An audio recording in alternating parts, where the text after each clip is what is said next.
গতকাল রাজ্যসভায় বিজেপির রাজ্যসভার সাংসদ শ্রমিক ভট্টাচার্যের প্রশ্নের উত্তরে যে তথ্য বা পরিসংখ্যান উঠে এসেছে তা পশ্চিমবঙ্গের শিল্প পরিস্থিতির কঙ্কাল ছাড় দশাটি দেখাচ্ছে। আমরা জানতে পারলাম যে 2019 থেকে 2024 সালের মধ্যে পশ্চিমবঙ্গ থেকে 2227টি কোম্পানি তাদের রেজিস্টার্ড অফিস স্থানান্তর করে চলে গেছে, কলকাতা ছেড়ে দিয়েছে, পশ্চিমবঙ্গ ছেড়ে দিয়েছে।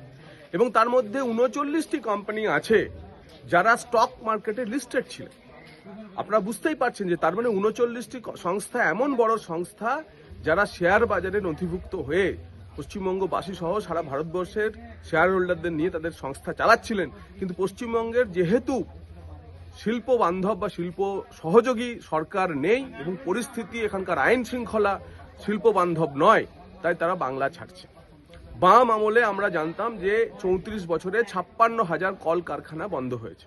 আমরা গত 13-14 বছরে মমতা বন্দ্যোপাধ্যায়কে কোনো কারখানার চিমনির ধোঁয়া উদ্বোধন করতে দেখিনি, তার হাতে কোনো কারখানার চিমনির ধোঁয়া বেরিয়েছে দেখিনি। ইদানিং যেটা দেখলাম যে প্রায় 2,500 সব মিলিয়ে যে সংস্থা বা কোম্পানি তারা পশ্চিমবঙ্গ ছাড়ছে এবং এই কারণেই পরিযায়ী শ্রমিকও বাড়ছে, এই কারণেই পার ক্যাপিটা লোনও বাড়ছে এবং বাঙালি ক্রমেই অর্গানাইজ সেক্টরে বা সংগঠিত ক্ষেত্রে চাকরি ছেড়ে অসংগঠিত ক্ষেত্রের উপর নির্ভরশীল হয়ে যাচ্ছে। বাংলা শেষ হয়ে যাচ্ছে। এর থেকে পরিত্রাণের একমাত্র উপায় পুরো ব্যবস্থা বদলাতে হবে। বাংলার বদল চাই এবং পশ্চিমবঙ্গ থেকে তৃণমূলের বিতাড়ন চাই।